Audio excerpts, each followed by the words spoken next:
Hi hello sweeties, welcome to my story world. Saavi ఇద్దరి మాటలకి సిగ్గుపడిపోతూ, వామ్మో అయితే నా మొహంలో పెళ్ళికళ వచ్చేసిందన్నమాట అని హాల్లోకి పరిగెత్తుకుంటూ వెళ్ళి ఫోన్ తీసుకొచ్చి వేద చేతిలో పెట్టింది. వేద, భూమి ఇద్దరూ నవ్వుకుంటూ ఇంట్లో వాళ్ళకి కాల్ చేశారు. కవిత ఫోన్ లిఫ్ట్ చేసి, చెప్పురా వేద, ఎలా ఉన్నావు అని అడిగింది. బాగున్నా అత్త, ఇంటికి పెద్దత్త ఎక్కడుంది అని వేద అడిగింది. ఇద్దరం ఒక్క దగ్గరే ఉన్నాం. నీకోసం బలానికి సున్నుండలు తయారు చేస్తున్నాం. రేపు వారం రావాలనుకుంటున్నాం.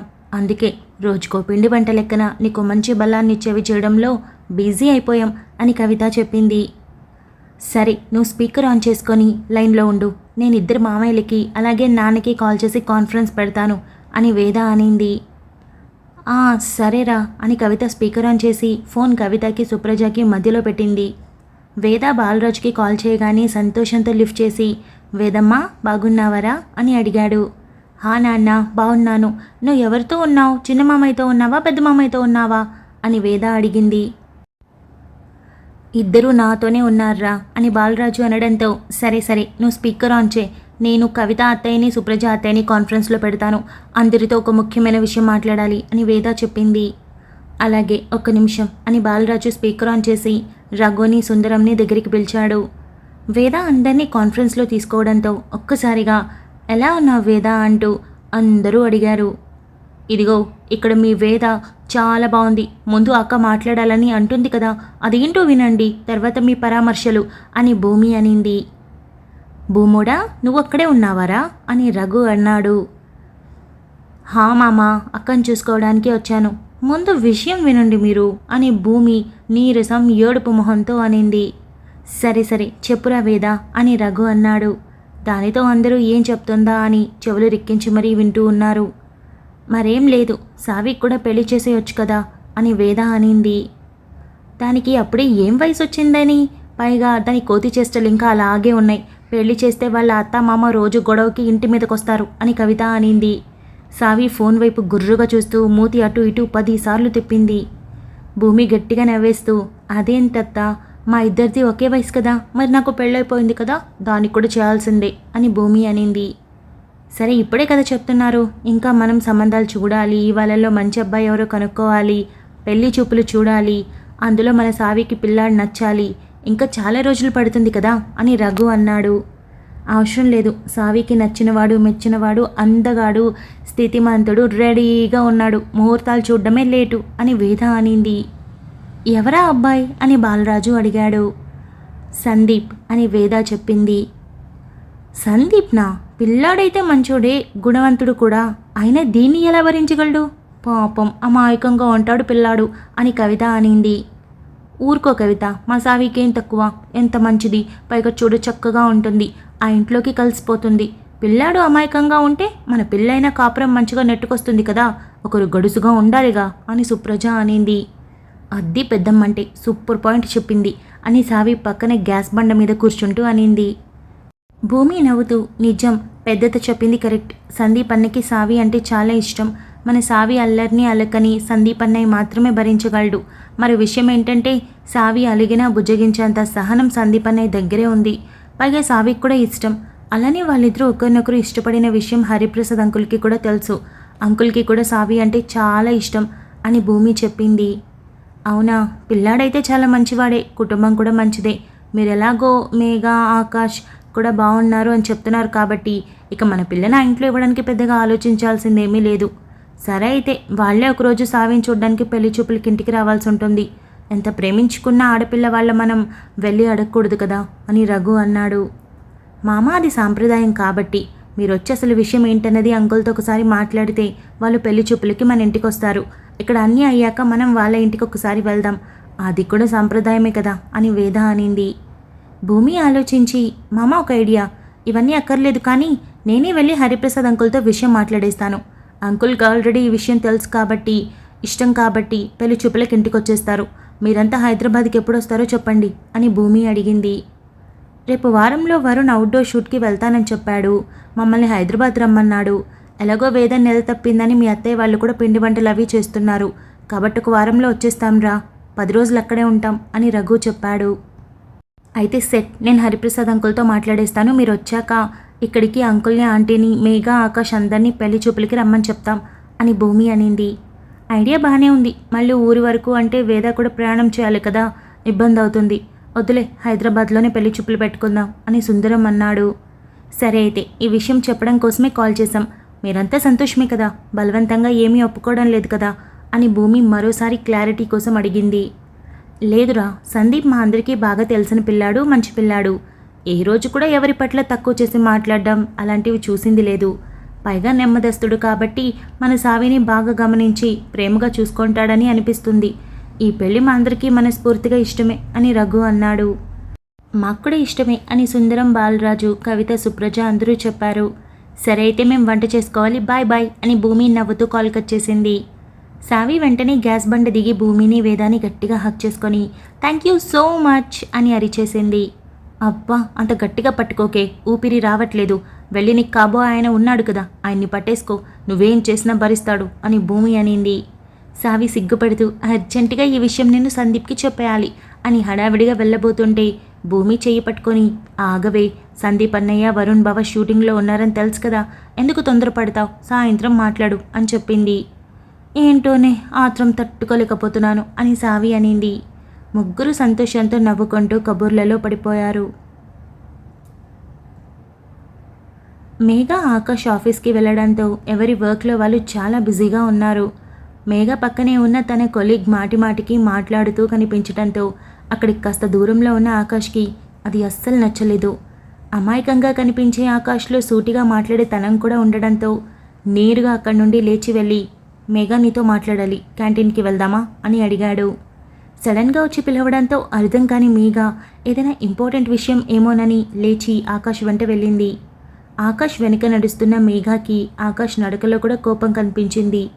సడన్గా ఏమైంది అని ఆలోచిస్తూ నడుస్తూ ఉండడంతో సడన్గా ఆకాష్ ఆగిపోవడంతో మేఘ చూసుకోకుండా గుద్దేసింది.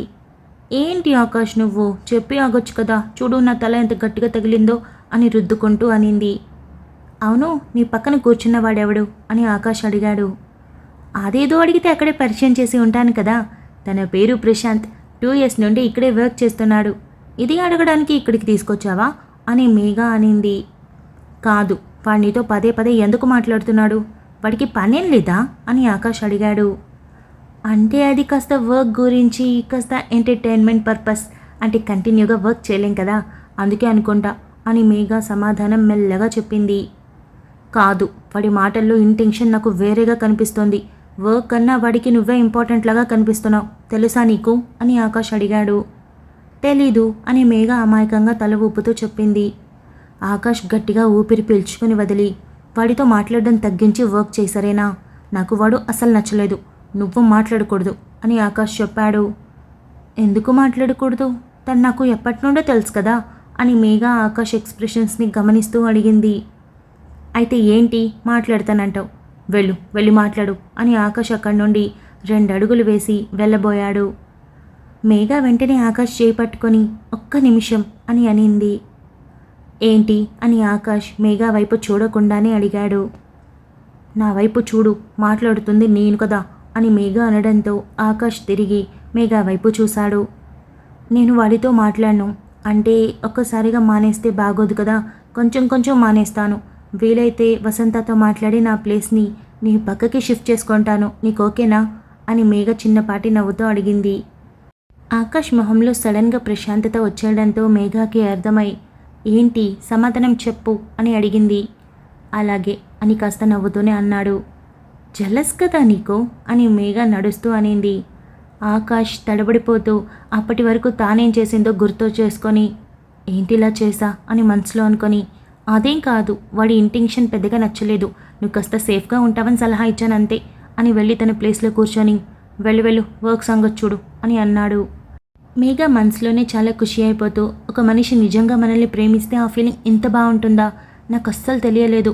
మనం కోరుకున్న దాన్ని దక్కించుకుంటే ఆనందం అనుకున్నాను, కాదు మనల్ని కోరుకున్న వాళ్ళని మనం జీవితంలోకి ఆహ్వానిస్తే ఆ ప్రేమ, సంతోషం, ఆనందం మాటల్లో వర్ణించలేం అని వెనక్కి తిరిగి ఆకాష్ వైపు చూసి, నీలో స్పష్టంగా చేంజ్ కనిపిస్తోంది, నువ్వు మారావని నా మనసుకు తెలుసు, కానీ నువ్వు మారావా లేదా అన్నది నీ పనుల వల్ల నాకు తెలుస్తోంది. మన బంధం త్వరగా చాలా స్ట్రాంగ్ అవ్వాలి అప్పుడే మనం ఎప్పటికీ విడిపోనంతగా కలిసిపోగలుగుతాం అని మేఘా అనుకుంది. ఆకాష్ కూడా వర్క్ చేయడం ఆపి మేఘాని చూస్తూ, తనని చూస్తుంటే నాది అనే ఫీలింగ్ వస్తుంది, కానీ నేను తనని బలవంతంగా పెళ్లి చేసుకున్నాను. ఇప్పుడు నేను తన మీద అథారిటీ చూపిస్తే నన్ను మరీ నీచంగా చూస్తుందేమో. ఆల్రెడీ నేను భూమి పట్ల ఏం చేశానో తనకి మొత్తం తెలుసు. ఇప్పుడు ఒకవేళ మేఘాతో క్లోజ్ అవ్వాలనుకుంటే నన్ను ముందులానే ఊహిస్తుందా? వెంటనే నన్ను వదిలి వెళ్ళిపోతుందా? దానికన్నా నేను సైలెంట్గా ఉండడం బెటరేమో అని ఆకాష్ అనుకొని, అసలైతే నేను భూమిని కలవాలి అనుకొని వెంటనే తనకి కాల్ చేశాడు. భూమి ఆకాష్ నెంబర్ చూడ్డమే లిఫ్ట్ చేసి, చెప్పు బావా ఏంటి అని చాలా కూల్గా అడిగింది. భూమి నిన్నొకసారి కలవాలి, నీకు ఓకేనా అని ఆకాష్ అడిగాడు. ఖచ్చితంగా, మొదటిసారి నా పర్మిషన్ అడిగి కలవాలా వద్దా అని అడుగుతున్నావు. ఇంతకంటే నేను ఇంకేం ఎక్స్పెక్ట్ చేస్తా? నీ ఇష్టం బావా, ఎక్కడికి కలవాలో చెప్పు, అక్కడికి వస్తాను అని భూమి నవ్వుతూ అనింది. ఎక్కడికంటే బయటక్కర్లేదు, నువ్వు సాయంత్రం ఇంటికి రా, అక్కడే మాట్లాడతాను అని ఆకాష్ కాల్ కట్ చేశాడు. భూమి కాల్ కట్ చేసి, అక్కడికి రా ఇక్కడికి రా అనకుండా పలానా చోట కలుద్దామా, ఓకేనా అని అడుగుతున్నాడు. చాలా చేంజ్, బట్ ఈ చేంజ్ ఇలాగే కంటిన్యూ అయితే చాలా చాలా బాగుంటుంది. పెళ్ళికి ముందు ఎలా ఉన్నా పెళ్ళి తర్వాత ఇలా ఉండాలి, అప్పుడే కదా ఆ బంధం కూడా స్ట్రాంగ్ అవుతుంది. ఆకాష్ బావా, నిజంగా పూర్తిగా మారిపోయినట్టయితే అంతకంటే సంతోషం మరొకటి. వెళ్తానుగా, మాట్లాడతానుగా, మార్పు ఎంత ఉందో కనిపెట్టేయచ్చు. చూద్దాం, నిజంగా మారితే నేను మేఘాతో కూడా ఆకాష్ బావ గురించి కాస్త మాట్లాడాలి అని భూమి అనుకుంది. అదే రోజు సాయంత్రం ఆకాష్ మేఘ ఆఫీస్ నుండి బయలుదేరి వెళ్తూ ఉండగా, ఆకాష్ డిన్నర్ బయట చేసేసి వెళ్దామా అని మేఘ అడిగింది. లేదు లేదు, మనం ఇంటికి వెళ్దాం, నేను భూమిని ఇంటికి రమ్మని చెప్పాను అని ఆకాష్ అన్నాడు. మేఘ ఆశ్చర్యంగా ఆకాష్ వైపు తిరిగి, ఎందుకు అని అడిగింది. నేను తనతో మాట్లాడాలి అనుకుంటున్నాను, అక్కడ ఇక్కడ కలవడం ఎందుకని ఇంటికి రమ్మన్నాను అని ఆకాష్ స్పష్టంగా చెప్పాడు. తను భూమితో మాట్లాడాలనుకుంది చెప్పకుండా కూడా ఉండొచ్చు, కానీ చెప్పడమే కాకుండా నేరుగా ఇంటికి రమ్మని చెప్పాడంటే ఆకాష్లో చేంజ్ రియల్గానే ఉందని మేఘాకి బాగా అర్థమైంది. ఏంది సైలెంట్గా ఉన్నావు, రమ్మని చెప్పి తప్పు చెప్పానా అని ఆకాష్ అడిగాడు. లేదు లేదు, చాలా బాగా చెప్పావు అని మేఘ నవ్వింది. ఇద్దరూ ఇంటికి చేరుకోవడంతో ఫ్రెష్ అయి హాల్లో కూర్చొని టీవీ చూస్తూ మాటల్లో పడ్డారు. రావచ్చా అని భూమి గొంతు వినిపించడంతో ఇద్దరూ వెనక్కి తిరిగి నవ్వుతూ, రా భూమి అని మేఘ పిలిచింది. ఆహా, చక్కగా రిలాక్స్ అయి కబుర్లు చెప్పుకుంటూ టీవీ చూస్తున్నారా, మీ పని బాగుంది అని భూమి అనింది. ఆఫీస్ నుండి వచ్చామా, ఫ్రెష్ అయ్యి ఇదిగో ఇలా కూర్చొని టీవీ చూస్తున్నాం. నువ్వేంటి ఒక్కదానివే వచ్చావా, వరుణ్ణి కూడా తీసుకొని రావాల్సింది అని మేఘ అనింది. అయ్యో దేవుడా, బావ పేరు ఎందుకు ఎత్తుతావులే, షూటింగ్ అని పొద్దున్నే వెళ్తున్నాడా, అర్ధరాత్రి కానీ రావట్లేదు. పైగా ఈ వీక్లో కేరళ వెళ్తున్నారంట, ఎన్ని రోజులు పడుతుందో ఏంటో అని భూమి అనింది. పర్వాలేదులే, వదిలేటప్పుడు నేను ఇంటి దగ్గర డ్రాప్ చేస్తాను అని ఆకాష్ అన్నాడు. బావని డైరెక్ట్గా ఇక్కడికి రమ్మని చెప్పాను, తీసుకుని వెళ్తాళ్లే. ఏంటి, వచ్చిన గెస్ట్ని కూర్చోమని కూడా చెప్పరా మీ ఇద్దరు అని భూమి కళ్ళెగరేస్తూ అడిగింది. మీ ఇంట్లో నీకు అతిథి మర్యాదలు చేయాలా, కూర్చో కూర్చో, వెళ్ళి జ్యూస్ తీసుకొస్తా అని మేఘ నవ్వుతూ వంటగది వైపు వెళ్ళింది. భూమి కూర్చొని, ఎలా ఉంది బావా ఆఫీస్, ఈరోజు ఫస్ట్ డే కదా అని అడిగింది. బాగుంది, ట్రైనింగ్ ఇలాంటివి ఏమీ లేకుండా డైరెక్ట్గా జాయిన్ అయిపోయాను, మేఘ రికమెండేషన్ కదా అని ఆకాష్ నవ్వాడు. మీ లైఫ్ ఎంత బాగుందో, ఇంట్లో కలిసే ఉంటారు, ఆఫీస్లో కూడా కలిసే ఉంటారు, 24 hours ఒకరినొకరు చూసుకుంటూనే ఉండొచ్చు అని భూమి ఆకాష్ ఎక్స్ప్రెషన్స్ గమనిస్తూ అడిగింది. ఆకాష్ చిన్నపాటి నవ్వుతో తల ఊపాడు. ఆకాష్ బావకి మేఘ అంటే ఇష్టం మొదలైనట్టుంది అని భూమి మనసులో అనుకుంది. ఇదిగో కూల్ డ్రింక్ అని మేఘ భూమికి గ్లాస్ అందించింది. భూమి తాగుతూ మాటల్లో ఉండగా వరుణ్ కూడా ఇంట్లోకి వచ్చాడు. వావ్ బావా, ఇంత త్వరగా వచ్చేసావా ఈరోజు అని భూమి అనింది. ముందే చెప్పాలనుకున్నాను, కానీ కావాలనే లేట్ అవుతుంది అని చెప్పాను, నువ్వెలాగో అలాగే ఫిక్స్ అయ్యావు కదా అని నవ్వుతూ కూర్చున్నాడు వరుణ్. వరుణ్ జ్యూస్ తెస్తాను అని మేఘ లేవబోతుంటే, ఆగు మేఘ అని భూమి తన గ్లాస్ని వరుణ్కిచ్చి, తాగే బావా అని అనింది.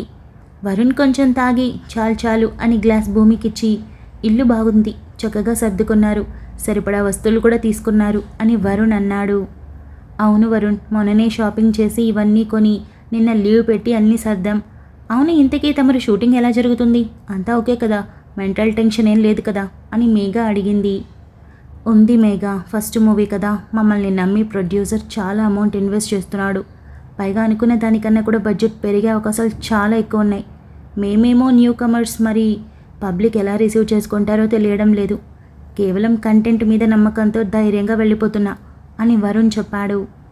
వరుణ్ టెన్షన్ అవ్వకు, జనాలు ఎప్పుడూ పెద్ద హీరో ఉన్నాడా చిన్న హీరో ఉన్నాడా, డైరెక్టర్ కొత్తవాడా పాతవాడా అవేవి చూడరు. కేవలం కంటెంట్ చూస్తారు. స్టోరీ బాగుందంటే నిన్ను అంత ఎత్తులో నిలబెడతారు, లేదంటే కింద పడేస్తారు. నువ్వు కంటెంట్ నమ్మావు, ఖచ్చితంగా సక్సెస్ అవుతావు అని మేఘ చెప్పింది. ఆకాష్ లేచి, వరుణ్ నేను భూమితో కాస్త పర్సనల్గా మాట్లాడాలి అని అన్నాడు. పర్మిషన్ ఎందుకు, భూమి వెళ్ళురా అని వరుణ్ అన్నాడు. అలాగే బావా అని భూమి లేచి, ఆకాష్ బావా మేడ మీదకి వెళ్దామా, చల్లగాలి బాగుంటుంది అని అనింది. సరే పద అని ఆకాష్ అన్నాడు. ఇద్దరు కలిసి మేడ మీదకి వెళ్ళారు. Thank you so much for listening guys. Update నచ్చినట్టయితే లైక్ చేయండి, షేర్ చేయండి, కమెంట్ చేయండి, అలానే సబ్స్క్రైబ్ చేసుకోండి.